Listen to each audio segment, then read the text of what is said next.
जनता party शासित तीनों MCD में नए महापौरों की नियुक्ति हो रही है। जो पुराने महापौर थे उनका कार्यकाल खत्म हो गया है और नए महापौरों का नियुक्त किया जा रहा है तीनों एमसीडी में। पिछले 15 साल से भारतीय जनता पार्टी का शासन है। हर साल ये अपना नेतृत्व चेंज करते हैं, नया मेयर लेकर आते हैं, लेकिन 15 साल से इनकी कार्यशैली में कोई फर्क नहीं पड़ा। कार्यशैली वही है, नेतृत्व बदलता रहा हर साल, लेकिन कार्यशैली वही है। अगर फर्क पड़ा है तो सिर्फ इनके भ्रष्टाचार की स्पीड में, जो हर साल बढ़ता ही चला जाता है। जैसे नया चेहरा लेके आते हैं और भ्रष्टाचार बढ़ता चला जाता है।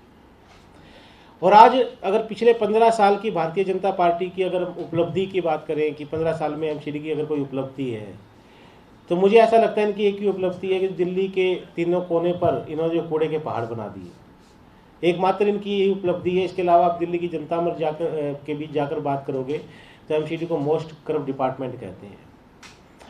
अगर मैं पिछले साल की बात करूं, जिन मेयर का इस साल कार्यकाल खत्म हुआ है, आज उसी पे बात करने हम यहाँ पर आए हैं, तो पिछला साल एमसीडी के बाकी सालों से मुझे लगता है भ्रष्टाचार के मामले में सबसे अव्वल रहा। भ्रष्टाचार के नए नए मामले आए, चाहे मामला हो भलसवा लैंडफिल साइट पर कूड़े के साफ करने में भ्रष्टाचार का, जहाँ पर 17 लाख की जो मशीन आती है उसका 6 लाख रुपए महीना किराया दिया गया। दवाइयों में बहुत भ्रष्टाचार हुआ। पूरी साल बच्चे अपनी किताबों के लिए तरसते रहे, उनको किताबें नहीं मिली।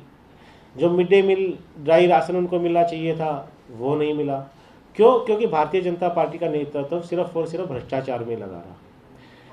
खेल इन्होंने क्या किया, एक तरफ दिल्ली की जनता पर टैक्स का नया बोझ डाला, ट्रेड लाइसेंस फीस बढ़ा दी, फैक्ट्री लाइसेंस फीस बढ़ा दी, हाउस टैक्स बढ़ा दिया।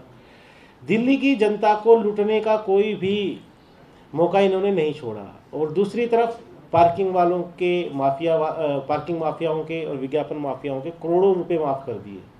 अब उसके पीछे आप समझ सकते हैं कितना बड़ा इन्होंने घोटाला किया होगा, कितना इन्होंने कमीशन खाया होगा। तो अगर मैं बात करूँ तो पूरी किताब एक लिख सकते हैं इनके भ्रष्टाचार पे। तो जो पिछला साल रहा सिर्फ और सिर्फ भ्रष्टाचार इन्होंने किया। आज नॉर्थ एमसीडी की नौबत ये आ गई है कि कोर्ट को उनको ये कहना पड़ रहा है कि आप अपनी संपत्तियों के कागज़ हमारे यहाँ पे अपनी डिटेल विवरण हमें को दो, हम उसको बेचकर कर्मचारियों की सैलरी और पेंशन देंगे। पिछले साल में नॉर्थ एमसीडी ने 9 प्रॉपर्टियाँ अपनी बेची भी हैं।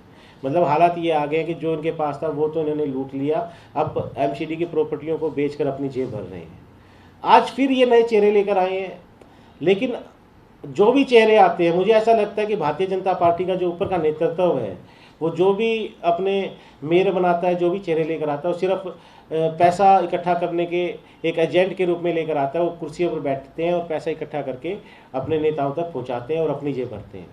तो अभी जो नए चेहरे लेकर आए हैं, मुझे नहीं लगता इससे कोई फर्क पड़ेगा। दिल्ली की जनता भारतीय जनता पार्टी के 15 साल के शासन से उकता चुकी है। कहीं कोई सफाई नहीं हो रही, कोई मूलभूत काम जो दिल्ली की जनता के लिए होना चाहिए कोई काम नहीं हो रहा, सभी कर्मचारी परेशान हैं। तो ये जो भी बदलाव कर ले दिल्ली की जनता समझ चुकी है। और जब 6-7 महीने बाद चुनाव होने जा रहे हैं, उसमें दिल्ली की जनता इनको बखूबी जवाब देगी। जो उन्होंने 15 साल का भ्रष्टाचार कर करके और एमसीडी को खोखला कर दिया है, दिल्ली की जनता को और एमसीडी के कर्मचारियों को परेशान कर दिया है, तो दिल्ली की जनता बखूबी इनको जवाब देगी आने वाले चुनाव में और भाजपा का सुपड़ा साफ होना तय है। धन्यवाद।